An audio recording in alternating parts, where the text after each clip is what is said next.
Good day, everyone. Let us discuss about chords, arcs, and central angle.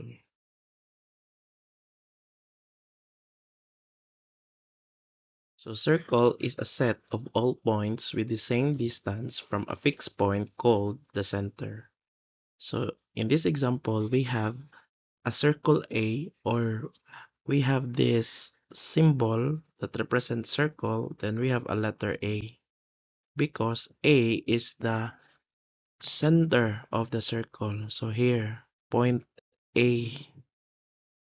So that is why the name of this circle is circle A.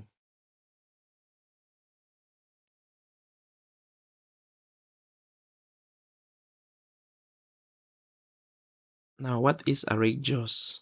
So radius of a circle is a segment whose endpoints are the center and a point on the circle.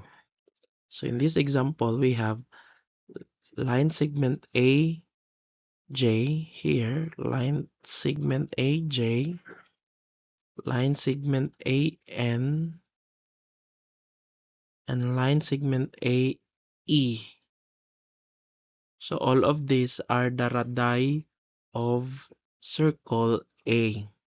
And take note, radius is a segment whose endpoints are the center and a point on a circle. So a center and a point on a circle that constitute a radius.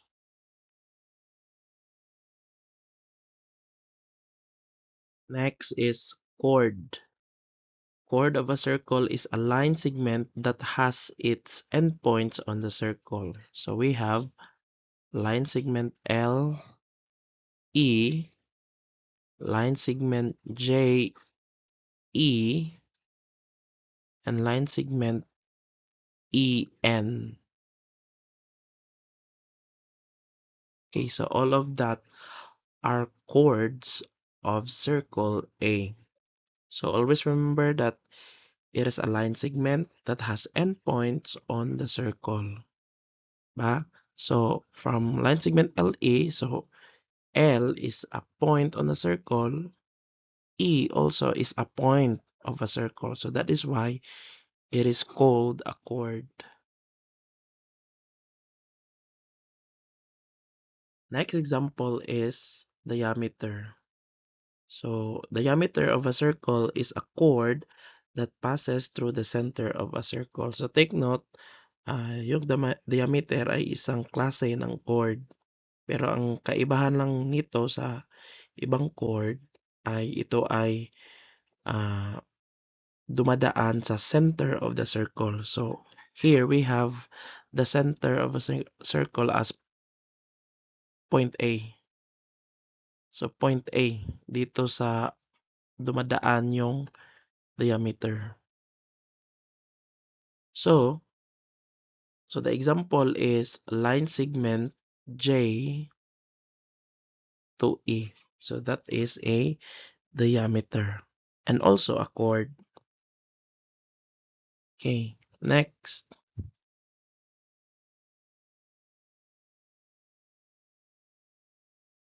A tangent is a line that's a segment, or a ray that intersects a circle at exactly one point, and the point of intersection is called the point of tangency. Now, in this example, we have a line S. As you can see, line S. It is a line S because we see two arrowhead at both ends. So that is why it is a line. Then it touches a certain point in a circle,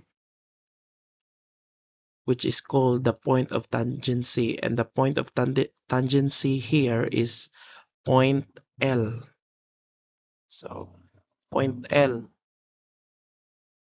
dito lang yung tangent na nag-intersect sa circle, only in point L. So that is why it is called tangent. Next is secant. Second is a line, a segment, or a ray that intersects a circle at exactly 2 points. So we have line segment NE. So line segment NE,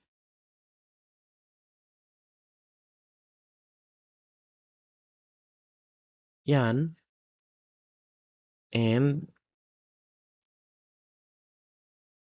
line NE, to line NE,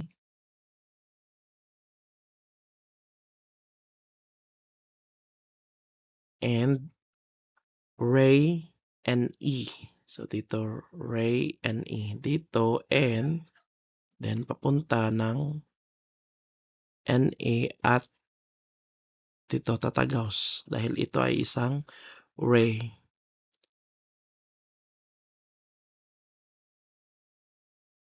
Okay, so yun ang mga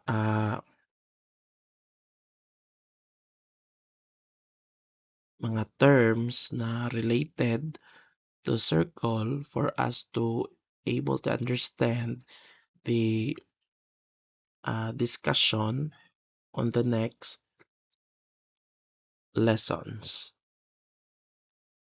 So now let's proceed.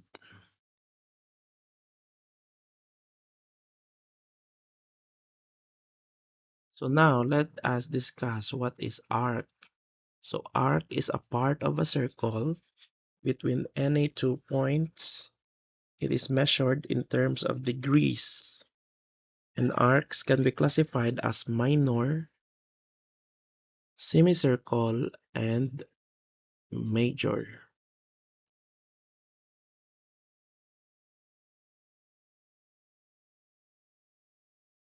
So what is semicircle? Semicircle is an arc which is one half of a circle. It measures exactly 180 degrees. And a minor arc is less than a semicircle, and its measure is 0 degrees and 180 degrees. So, in between yung measurement ng minor arc, in between ng 0 degrees at 180 degrees, while a major arc is greater than a semicircle which measures between 180 degrees and 360 degrees. So, yung major arc naman ay lampas pa ng 180.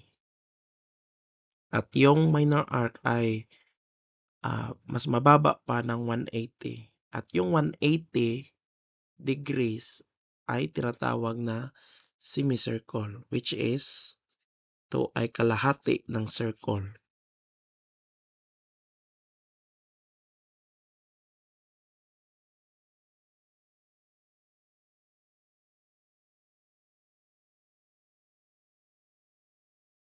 Okay, so let us take an example.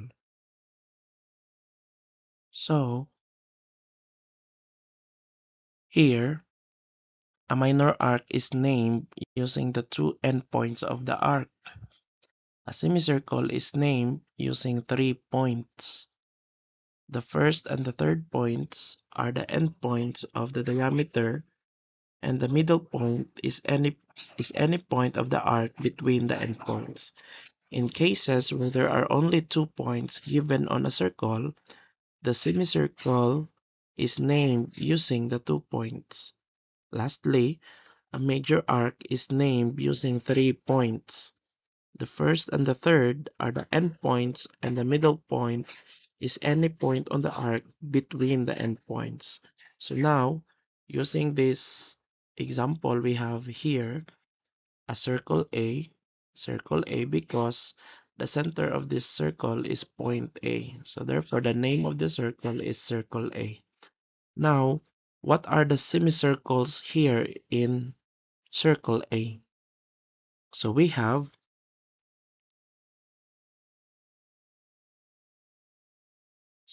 semicircle JNE, diba? So you can see J, N,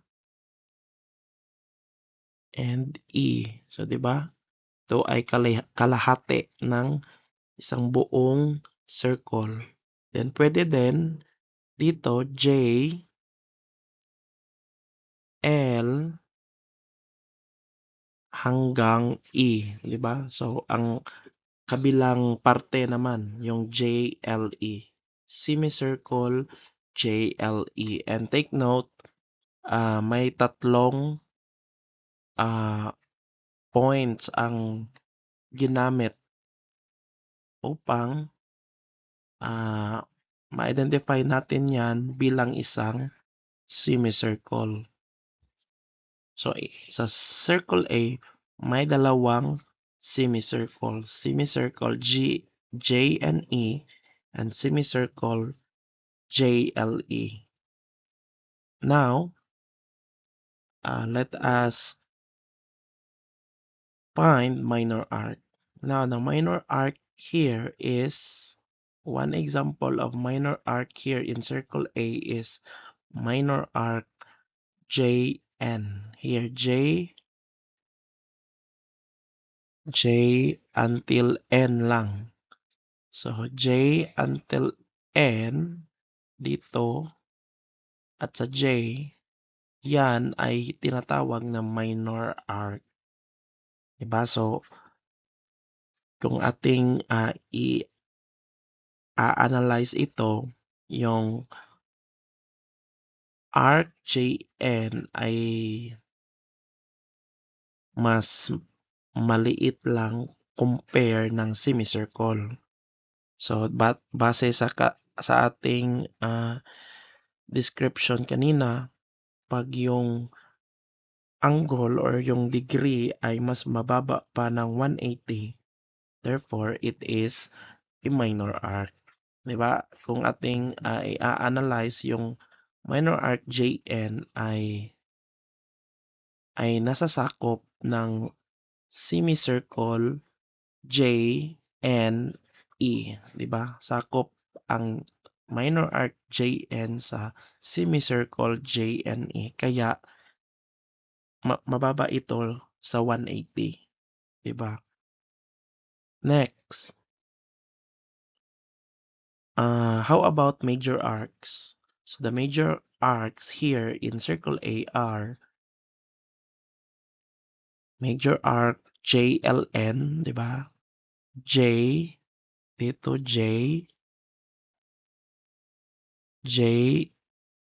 L, then papunta tayo ng N. So may tatlong points, 'di ba? J, L hanggang N. So that is why it is a major arc because yung major arc JLN ay lumampas na sa semicircle na J, L at E, 'di ba? Semicircle 'yan. So that is 180. Then lumampas pa ito. Kaya yung arc JLN ay isang major arc. And another example is arc N, E at L. 'Di ba? So N, E, L ay isang major arc din dahil kung ating titingnan, mas malaki pa ang kanyang degree compare sa semicircle. 'Di ba? Dahil sa arc N, E, L, yung natira na arc ay NL na lamang, so which is minor arc. So therefore, yung kabilang arc ay isang major arc. So that is how we differentiate the semicircles, minor arcs, and major arcs in a circle. Now let us discuss about central angle. So a central angle of a circle is an angle formed by two radii and its vertex is the center of the circle. So we have three examples here. So again, we have circle A because the center point of the circle is A. So center A or circle A. Now, a central angle here, example of a central angle is angle J, A, and N. So yung color blue dyan, yan ay isang central angle. Dahil kung ating i-analyze, so yung line segment AJ ay isang radius, di ba? Kanina ating diniscuss ano yung radius. Then, yung line segment A at N ay isa ding radius. So, based sa definition ng central angle, may dalawang radii. At yung vertex ay yung center ng circle. So, di ba? So, JAN, angle JAN is a central angle of a circle. Then another example is N, dito N, A at E. Di ba? Angle NAE. Di ba? So may dalawang radii dito. Line segment A at N. So that is a radius. Then line segment A to E ay isa ding radius. Then yung vertex ng angle na ito ay nandoon sa point A, which is the center of the circle. So therefore, angle NAE is a central angle. Another example is J, A at E. Diba? J, A at E. So same, yung A, line segment A at J ay isang radius. Line segment A at E ay isang radius. Then yung vertex ng angle na ito ay nandoon sa point A. So that is why angle J, A at E ay isang central angle. So yun lang ang central angles ng circle A.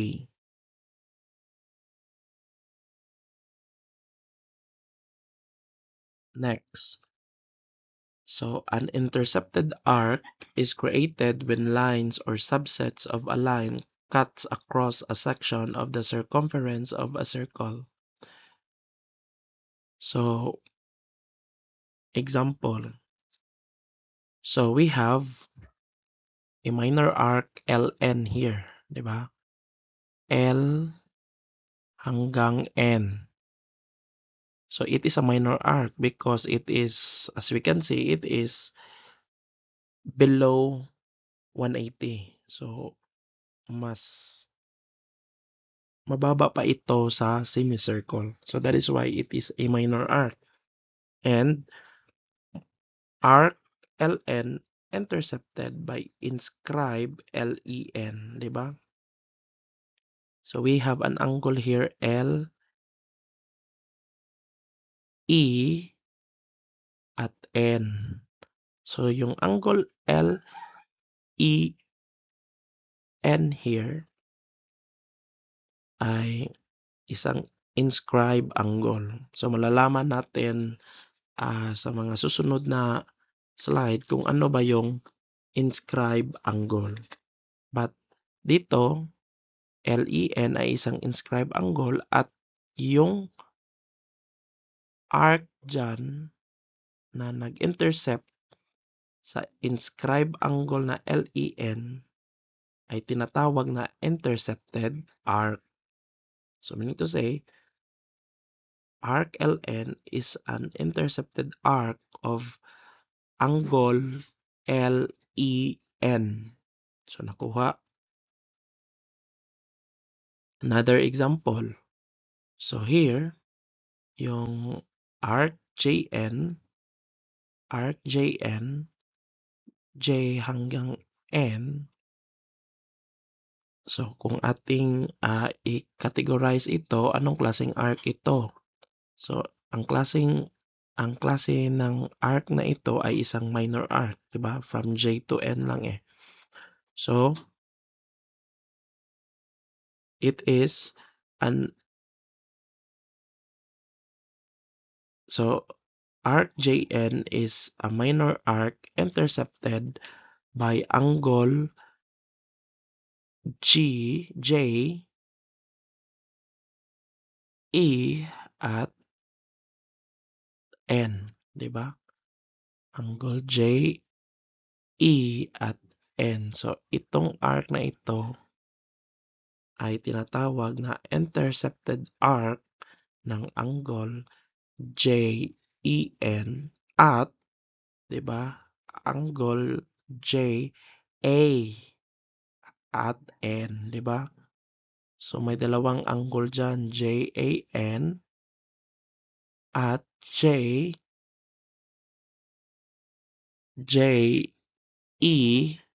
at N.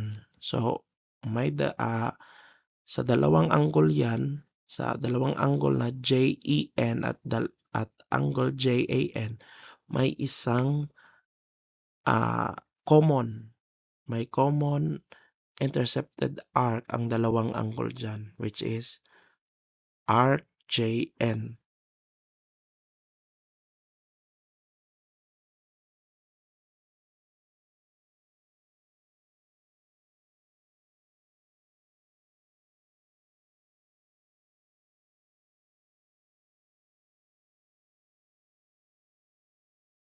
Okay, so next is sum of central angles. So what is sum of central angles? So the sum of the measures of the central angles of a circle with no common interior points is 360 degrees.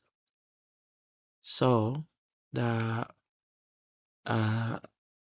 sum of central angles are given as M measure angle 1 plus measure angle 2 plus measure angle 3 plus measure angle 4 will result to 360 degrees. So yan ang formula ng sum of central angles. Then let us try an example. So let us see the relationship between the central angle and central angle intercepting the arc of a circle. So in this example, we have, what is the name of this circle? So the name of this circle is circle A, because the center point is C. So that is why it is circle A. Now, the central angle FCG, di ba? Central angle FC at G intercepts arc FG, 'di ba? Ito. 'Di ba? Kung ating babalikan yung definition ng central angle, ito ay composed ng dalawang radii at yung dalawang radii ay nandoon or may common vertex na ang common vertex nila ay yung center ng circle. 'Di ba? So which is here, it is point C. So next example, we have central angle ECI. So angle EC at I. So another central angle. Because two radii which is line segment CE at line segment CI. Then ang common vertex nila ay yung point C. Then it intercepts arc E hanggang I, 'di ba? Arc EI dito, which is categorized as minor arc. Minor arc pa rin dahil mababa pa ito sa semicircle or maliit pa sa semicircle. Next is we have central angle ACG. So that is angle AC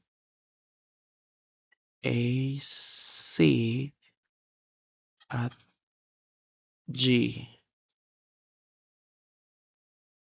Then angle ACG,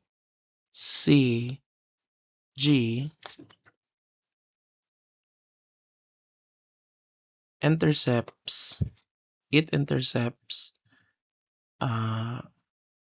arc G B at A. So based from its based from our drawing, so the type of arc GBA is, it is a major arc dahil ito ay mas mataas pa sa 180 degrees na semicircle. Diba? So, central angle ACG intercepts arc GBA.